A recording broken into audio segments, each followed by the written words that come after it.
Okay, बिस्मिल्लाहिर्रहमानिर्रहीम। अच्छा बेटा जी, एक बात I want you to discuss from the previous, mic off कर लीजिएंगे किसी को होना है तो। वो ये कि व्हेन वी डिस्कस ना कि एक frequency of wave is higher than another and both are above the threshold frequency, और थ्रेशोल्ड फ्रीक्वेंसी से अबव या हायर होने का मतलब दे कैन स्टार्ट और they can take place the photoelectric effect, right. लेकिन यहाँ पर एक कंडीशन लगाई थी, इक्वल नंबर ऑफ फोटॉन। ये is not so simple, question past paper में आया हुआ है, दैट इज वाई हम ये पॉइंट ना डिस्कस करने लगे। बेटा जी, if we are having two waves lights of different frequency and one frequency is larger than other and both are above threshold frequency, यानी यही कंडीशन ही मैं यहाँ पर। तो ना अब उसमें एक बात जहन में रखना, ये फ्रीक्वेंसी का वर्ड क्या आया है,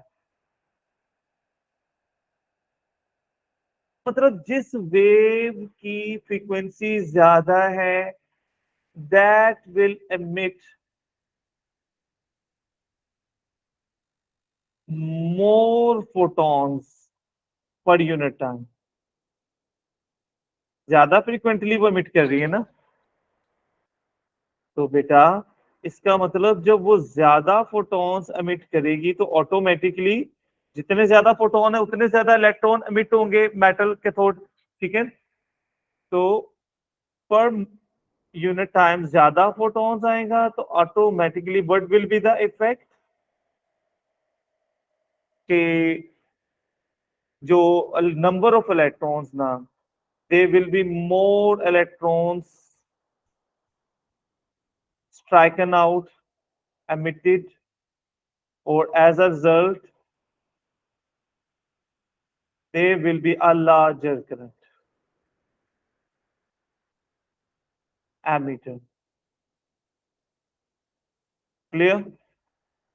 सही तब है जब इक्वल नंबर ऑफ फोटॉन्स ना हो। हाँ, equal number of photon naturally वो हमें रखने पड़ेंगे, वो is not so simple. Normally अगर ज्यादा फ्रीक्वेंसी होगी, एक फ्रीक्वेंसी दूसरे से हायर है, तो इसका मतलब वो ज्यादा फ्रीक्वेंटली से वर्ड निकले फ्रीक्वेंसी, फोटोन निकालेगी, ज्यादा फोटोन स्ट्राइक करेंगे, ज्यादा इलेक्ट्रॉन्स एमिट होंगे उसमें से, और ज्यादा इलेक्ट्रॉन से ज्यादा करंट प्रोड्यूस होगा। ये इफेक्ट ध्यान में रखना, वो कहेगा कि if we increase the frequency what will happen, तो ये उसका आंसर है। अच्छा, अब यहाँ एक पॉइंट भी डिस्कस करना है, वो ये है बेटा कि जब हम नंबर ऑफ फोटोन इंक्रीज करते हैं तो नंबर ऑफ इलेक्ट्रॉन तो इंक्रीज होते हैं, लेकिन kinetic energy stage the same. और यहाँ ये वाला इफेक्ट कि जब हम ये कहते हैं कि एक फ्रीक्वेंसी दूसरी फ्रीक्वेंसी से हायर है, तो वी डिस्कस कि जो फोटोन की एनर्जी होती है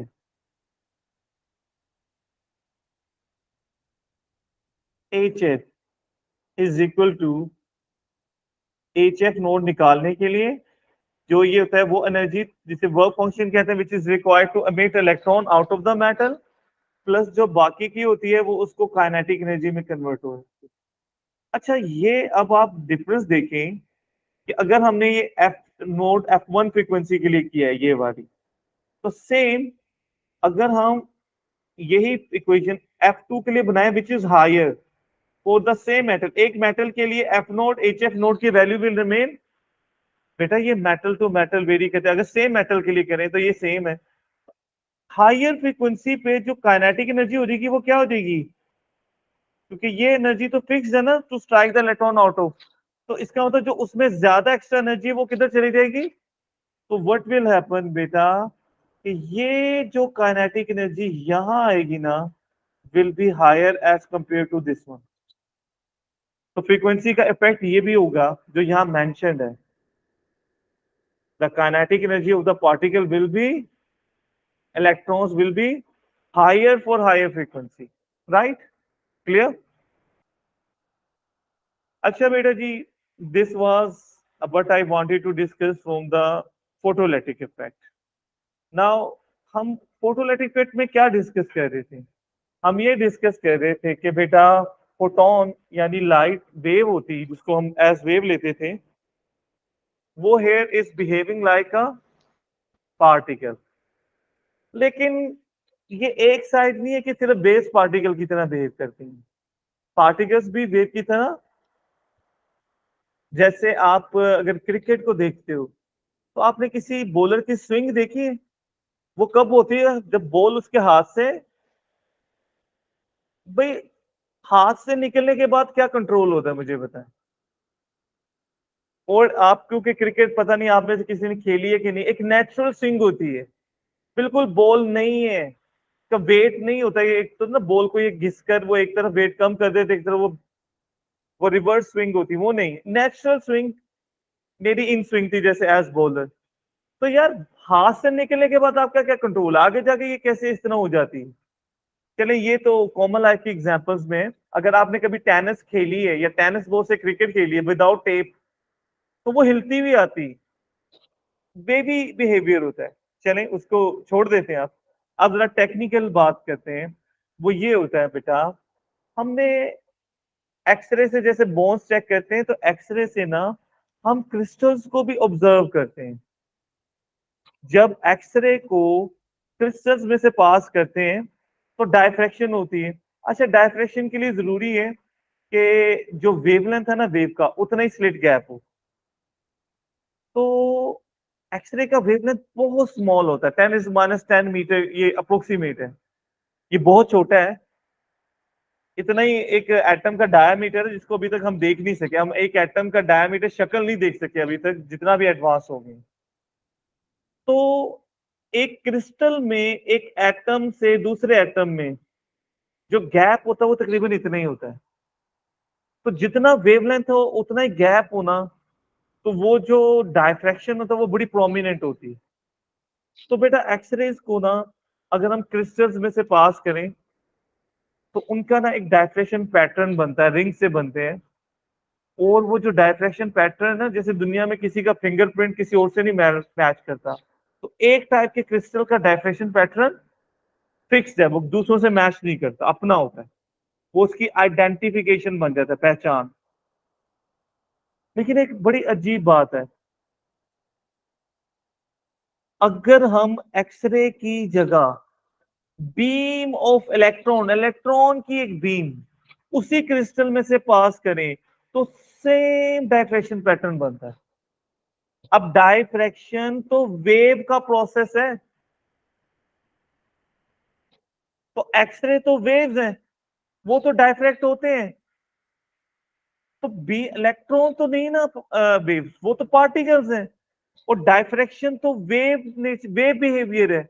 इसका मतलब electrons are behaving like, particles are behaving like wave, right. अच्छा, इसका एक और बड़ा प्रोमिनेंट यूज और एविडेंस है कि इलेक्ट्रॉनिक माइक्रोस्कोप। देखिए बेटा, आपने अगर कभी लाइफ में माइक्रोस्कोप यूज की, कभी स्लाइड्स देखी, तो जब आप माइक्रोस्कोप यूज करते हो तो नीचे एक लाइट लगी हुई होती है उसकी, कभी नोट किया? अच्छा, पुरानी वाली में लाइट की जगह वो मिरर रखते थे, लेकिन उसका मकसद वही होता था लाइट को स्लाइड की तरफ रिफ्लेक्ट करना।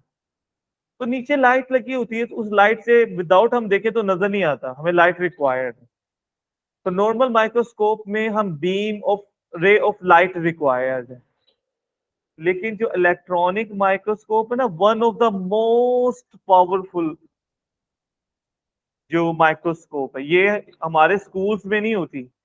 ये यूनिवर्सिटीज भी कोई रेयर यूनिवर्सिटी गवर्नमेंट बेस्ड हो सकती है जिसको पीछे से फाइनेंशियल सपोर्ट होती है, ये बहुत कम यूनिवर्सिटी के इलेक्ट्रॉनिक माइक्रोस्कोप होगी।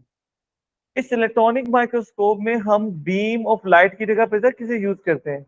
Beam of electron.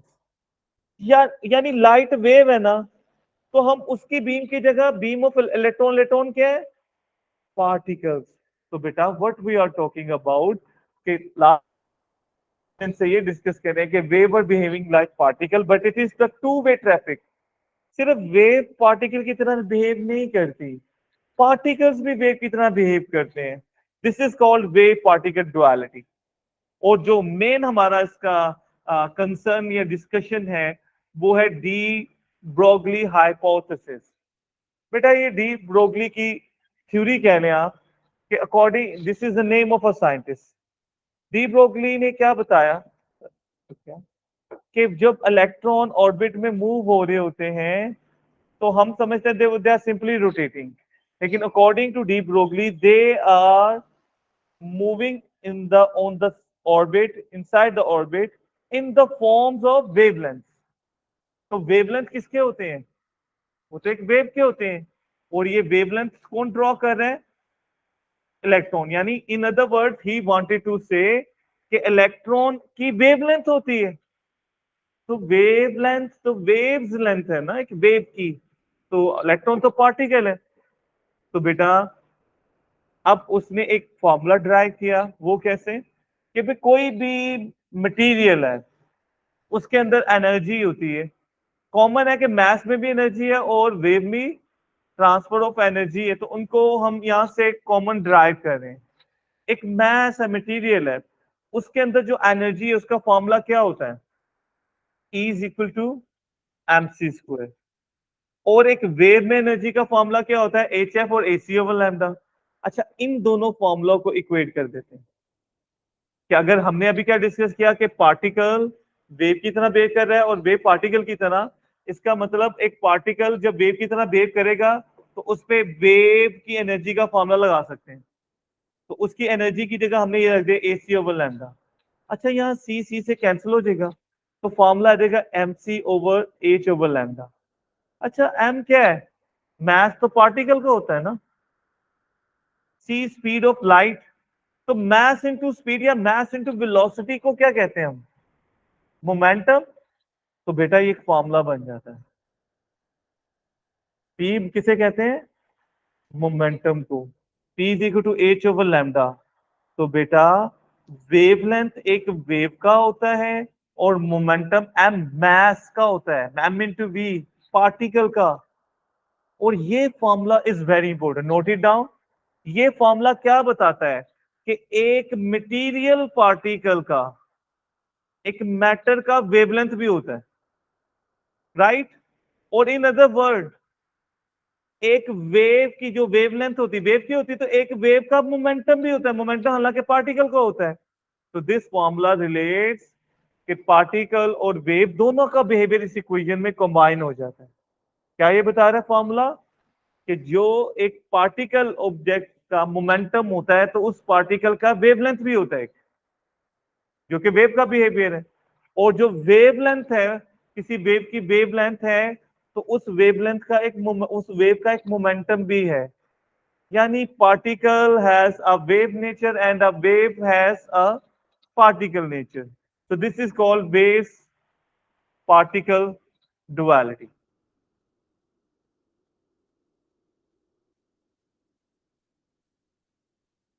I hope it is clear.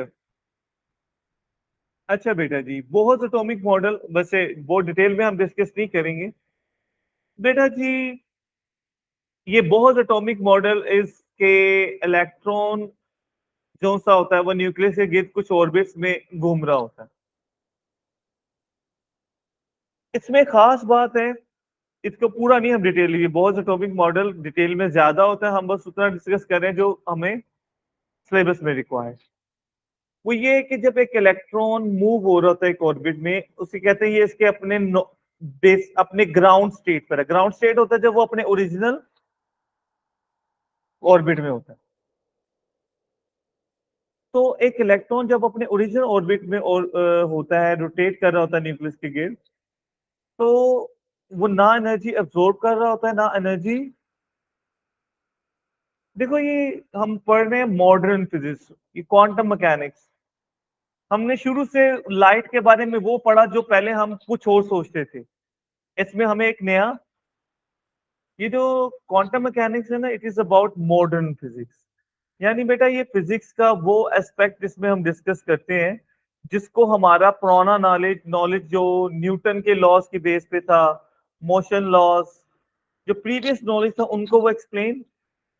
तो उसके लिए नए लॉज बनाने पड़े कुछ फिनोमिना को एक्सप्लेन करने के लिए, हमारी पुरानी फिजिक्स एक्सप्लेन नहीं कर पा रही। जैसे एक इलेक्ट्रॉन अगर मूव होता जा रहा है तो भी थक जाना चाहिए कभी कभी।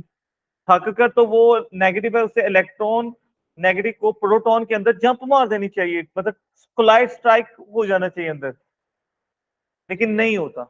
ऐसा ही आपने नोट किया, सैटेलाइट अर्थ के गिर्द, मून अर्थ के गिर्द, अर्थ सन के गिर्द प्लैनेट्स घूमते जा रहे हैं, लेकिन वो भाई कहीं एनर्जी कहाँ से मिल रही है? कभी एनर्जी खत्म। तो कुछ लॉज ऐसे हैं जो हमारे नई इन फिनोमिना को, पुराने वाली फिजिक्स, तो नए लॉज नई थ्योरीज बनानी पड़ी, तो that created the modern physics. Mechanical physics is a chapter और टॉपिक आउट ऑफ इट। तो बहुत सर एटॉमिक क्वेश्चन मॉडल। है। जी जी बेटा बोलिए। सर जी, जो अभी आपने बात की है, तो जो ग्रेविटी है जो मैस की वजह से फॉर्म होती है, वो जी कोई क्वांटम मैकेनिक्स की वजह से एग्जिस्ट करती है? बेटा, आप ना गूगल पे सर्च करना कि व्हाई इज देयर ग्रेविटी, इसका आंसर अभी तक नहीं मिला। उसमें ग्रेविटी की रीजन ये बताते हैं, कहीं लिखा होता है गॉड पार्टिकल्स हैं, और उन्हें कहते हैं Higgs boson, HIGGS BOSON, boson. कहते हैं ये पार्टिकल्स हैं जिनकी वजह से मेटल में ग्रेविटी आई है, लेकिन ये अभी थ्योरेटिकल है, मेरे ख्याल में इनको अभी नहीं किया गया। सर्न लेबोरेटरी है, CERN, जहां ये सबसे एडवांस एक्सपेरिमेंट होते हैं, तो मे बी वो इसको पहुंच गए हों करीब। लेकिन अभी तक आपकी ग्रेविटी की रीजन क्या है? लिखो गूगल पे, what is the reason of gravity, you won't find the answer, right? Sir mass नहीं होती जो? बेटा ये हमारे है ना, हमने एक फैक्ट है, एक फैक्ट होती है और एक होती है रीजन। हमें पता है कि हमारे हाथ से कोई चीज गिरेगी तो वो नीचे जाएगी, क्यों जाएगी? ग्रेविटी। अब अगर हम देखते हैं तो अर्थ की ग्रेविटी मून की ग्रेविटी से ज्यादा क्यों, तो हम देखते हैं जिन मटेरियल का मास ज्यादा उनमें ग्रेविटी ज्यादा है। लेकिन ग्रेविटी है क्यों? ये तो सर फैक्ट इसका है, मतलब मैथ ज्यादा उसमें ग्रेविटी ज्यादा है, राइट? अ, सर इसका मतलब कि जो सारी हमारी चीजें हमने डिस्कवर की हैं, वो सारी ऑब्जर्वेशंस है, और हमें किसी का जी, रीजन नहीं ये पता कि क्यों एग्जिस्ट ऑब्जर्वेशन या करते हैं। फैक्ट होती है जो हमें नजर आता है, कई चीजों की रीजन अभी हमें पता सर नहीं। जो कहा जाता है, एक्सक्यूज मी, कि जो फैब्रिक ऑफ स्पेस है उसमें ग्रेविटी की वजह से जी जी जी बेटा, अगर जो एक शेप लार्जर है, मैस के करीब जाएं तो उस फैब्रिक में टाइम एंड स्पेस में चेंज आ जाता है। हाँ जी, उसकी वो वजह नहीं बन सकती ग्रेविटी? बेटा ये ग्रेविटी की वजह से वो चेंज आता है ना, ग्रेविटी क्यों है, राइट? हम्म। तो इनका भी जवाब नहीं मिला, आप गूगल पर सर्च कर लो, you will find something, I hope. जो मैंने बताया मेरे ख्याल में अभी तक इसी तरह ही। इसलिए जितने हम लॉस पढ़ रहे हैं ना उनमें, बेटा साइंस में ना कोई भी साइंटिस्ट ना लॉ बनाता नहीं है। हम्म। लॉ तो पहले मौजूद है, ग्रेविटी, न्यूटन से पहले क्या चीजें नीचे नहीं गिर रही थी? उसने उस लॉ को समझा, डिस्कवर किया कि ये चीजें इफेक्ट कर रही हैं। तो हम लोग ना इन्वेंट नहीं करते लॉज में, स्पेशली लॉ को नहीं फॉर्म करते हम लॉज को।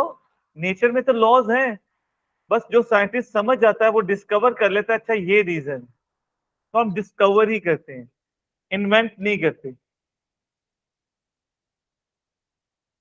सर जी, चलिए हाँ और जी, भी वो मॉडल बनाते बस हैं। ग्रेविटी की प्रॉपर्टीज ही बता रहे हैं और जवाब का, वो सवाल का जवाब नहीं दे रहे जी कौन से? कि व्हाई डज ग्रेविटी एग्जिस्ट। वो बस बता रहे हैं gravity G exist as follows.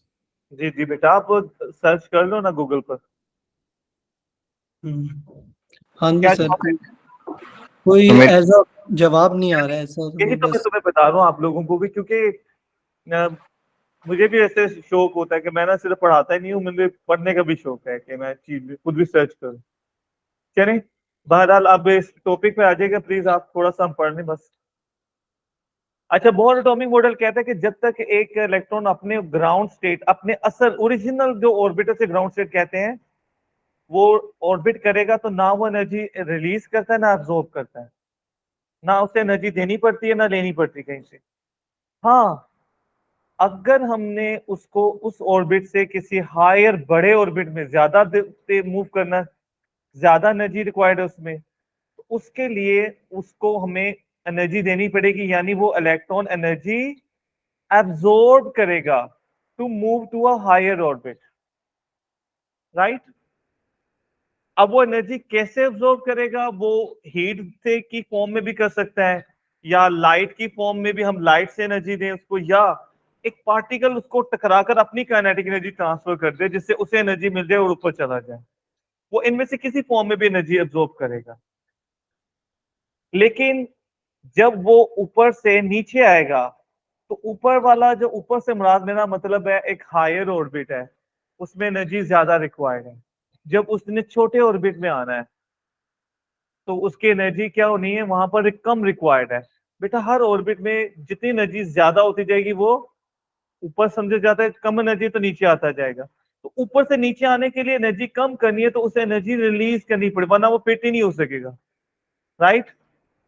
तो बेटा इलेक्ट्रॉन ऊपर से हायर एनर्जी लेवल से लोअर एनर्जी लेवल पर आता है तो वो एनर्जी को एमिट करेगा। अच्छा यहाँ ना, ये जो एनर्जी लेवल्स हैं जो आपको सर्कल की तरह नजर आ रहे हैं, आप ना एक लम्हे के लिए सिर्फ ये कॉलम के बीच में ऑर्बिट्स को देखो, तो ऑलमोस्ट इनकी यहां से यहां तक की लाइन सीधी है ना। तो हम एनर्जी लेवल्स या ऑर्बिट्स को अगर हम लाइन से रिप्रेजेंट कर दें, तो लेट्स से ये सबसे पहला ऑर्बिट नंबर है, उसे कहेंगे n is the orbit number 1, second orbit 2, 3, 4, ये ऑर्बिट नंबर्स हैं। तो हमारे लिए ना सबसे सिंपल एटम जो समझना है ना, वो हाइड्रोजन का है। पता है क्यों? उसमें एक ही इलेक्ट्रॉन होता है, एक ही प्रोटॉन है, और असल वाले जो मेन उसका आइसोटोपस में न्यूट्रॉन कोई नहीं होता। तो सबसे सिंपलेस्ट एटम है हाइड्रोजन। एटम में ना खूबी है कि उसके पहले ऑर्बिट में अगर कोई इलेक्ट्रॉन है तो उसकी एनर्जी होती है -13.6 इलेक्ट्रॉन वोल्ट। बेटा ये जो ईवी है ना, ये हमने एएस में भी पढ़ा है पार्टिकल फिजिक्स में। EV electron volt is the unit of energy. तो क्योंकि पार्टिकल्स का मास भी बहुत कम होता है तो उनके लिए हम मास केजी की बजाय यू यूनिट में लेते हैं जो बहुत छोटा है, तो उनकी एनर्जी भी बहुत कम होती है, तो जाउल की बजाय इलेक्ट्रॉन वोल्ट में। तो पहले ऑर्बिट में हाइड्रोजन की जो एनर्जी होती है उसे E1 कहते हैं, सेकंड ऑर्बिट में होगी E2।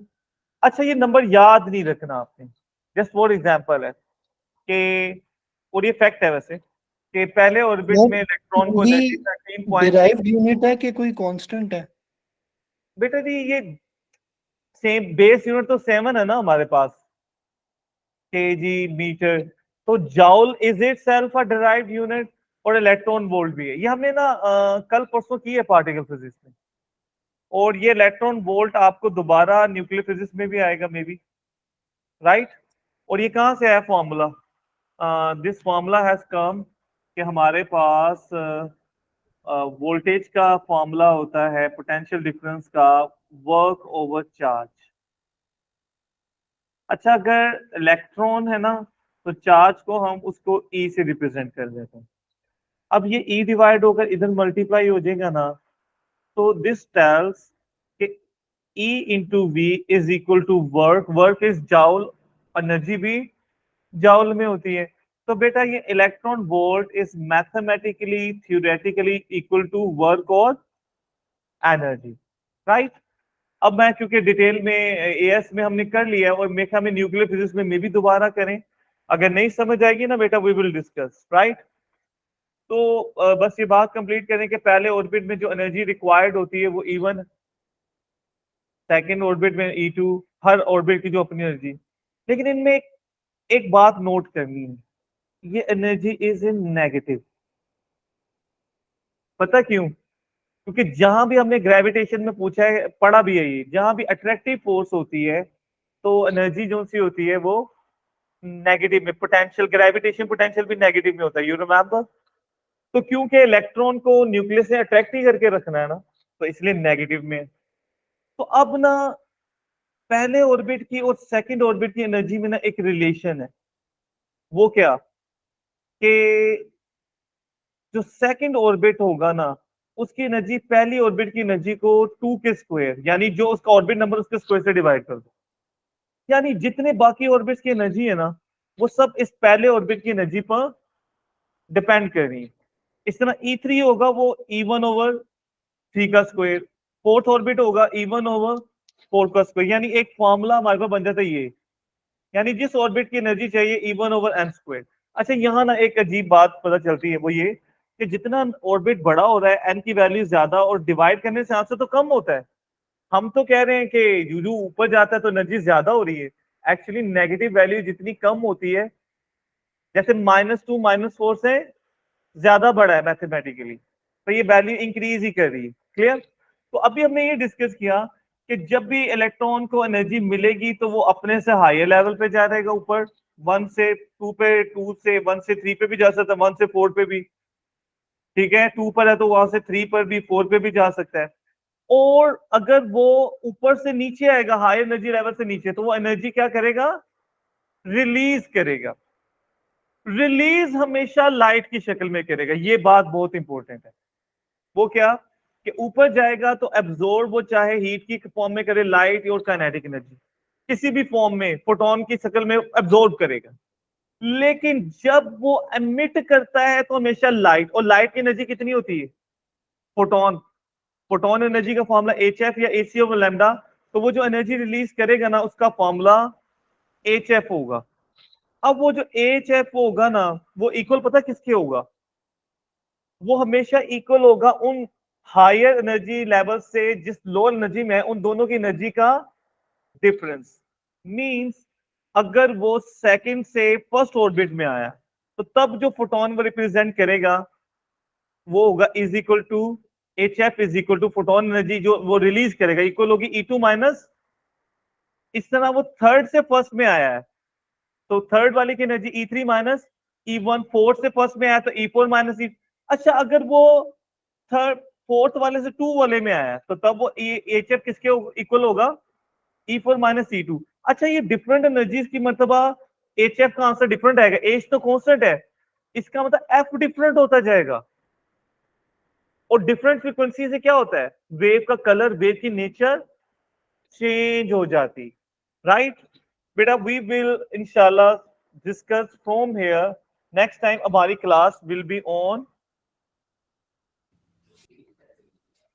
सैटरडे जी या नहीं फ्राइडे। Friday Friday.